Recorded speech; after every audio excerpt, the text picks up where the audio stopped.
Boa noite, meus amigos. Bem-vindos ao nosso encontro com o Clínico Geral, de todas as quintas às 20 horas.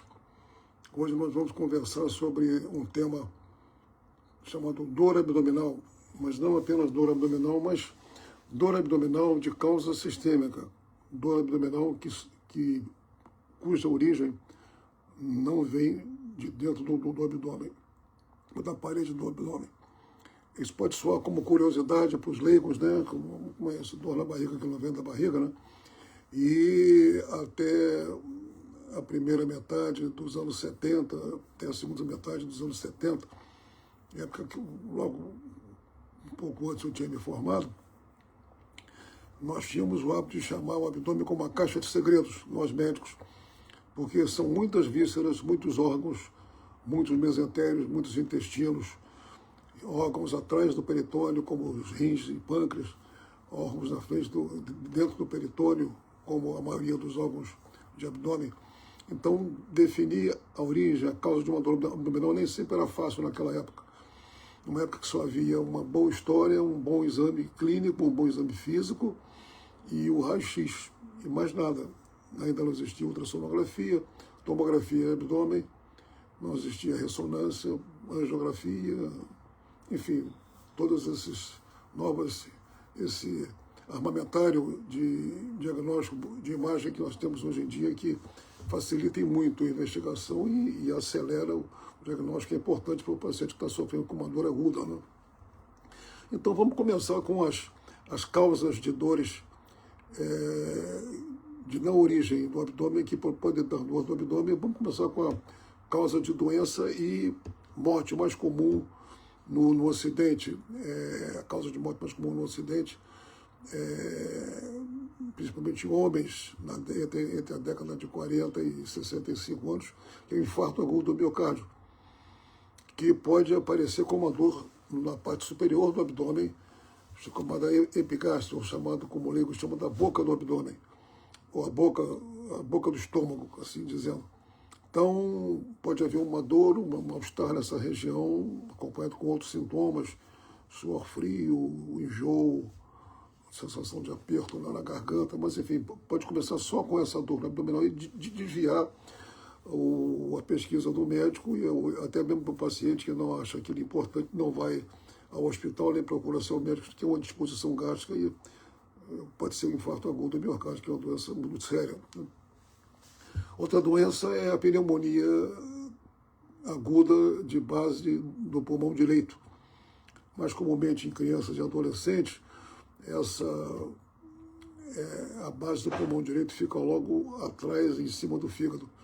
Às vezes surge com uma dor na parte alta do abdômen à direita, achando que pode ser um acometimento de fígado ou de vesícula, febre, uma respiração um pouquinho curta, e depois então aparecem os sintomas de tosse, calafrio, catarro amarelado, dificuldade de respirar. Então, isso pode acontecer.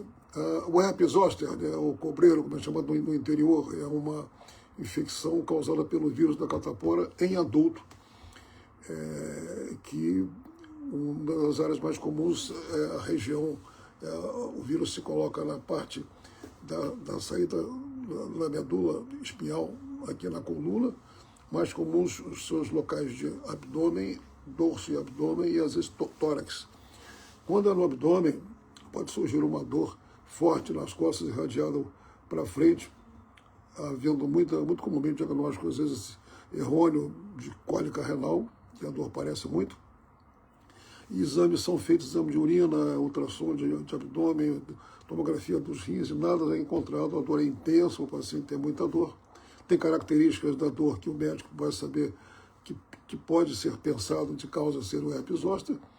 E como as lesões na pele aparecem depois do terceiro, quarto, quinto, às vezes sexto, sétimo dia depois que inicia a dor, até surgir a lesão típica que o médico faz diagnóstico só de olhar, vai haver uma dificuldade de saber qual é a causa da dor, o paciente fica internado, às vezes faz inúmeros exames, e quando surge a lesão cutânea, o diagnóstico que eu faço, qualquer médico pode fazer esse diagnóstico. O diabetes, quando descompensado, quando às vezes o diabetes surge com uma descompensação de glicose acima de 1000, com o paciente desidratado, espoliado, emagrecido, E essa glicose muito alta provoca uma alteração na acidez do sangue, o que se chama de cetoacidose diabética. Esse sangue muito ácido provoca irritação no peritônio, provoca dores abdominais, que às vezes tem reação peritoneal, confunde com abdômen agudo, que é uma situação de emergência abdominal que muitas vezes termina em cirurgia para resolver o problema da causa desse abdômen agudo.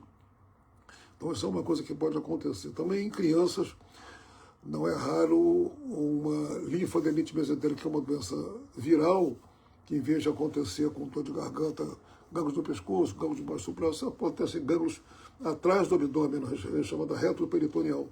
Às vezes os gânglios do lado direito, do reto peritônio, perto do apêndice, inflamam, há uma dor nessa região embaixo, e em criança há uma sugestão que se fosse uma apendicite aguda. Isso em eras pré-tomográficas, pré-ressonância, pré-ultrassom, às vezes o diagnóstico era errôneo, o paciente era operado e não tinha apendicite, aí se constatava que era uma inflamação mesentérica que o próprio organismo cura, enfim, não havia necessidade de cirurgia. Hoje em dia é muito mais fácil, com um bom hemograma, com uma boa imagem afastando a possibilidade de apendicite, o paciente fica em observação e então, às vezes não é nada, é liberado 3, 4 dias depois para casa, com tudo resolvido espontaneamente, né? Então, são apenas alguns exemplos, tem muitos mais casos, quer dizer, que interessam mais aos médicos do que aos não médicos, né?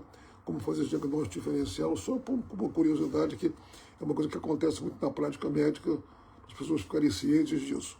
Nós vamos ficando por aqui hoje.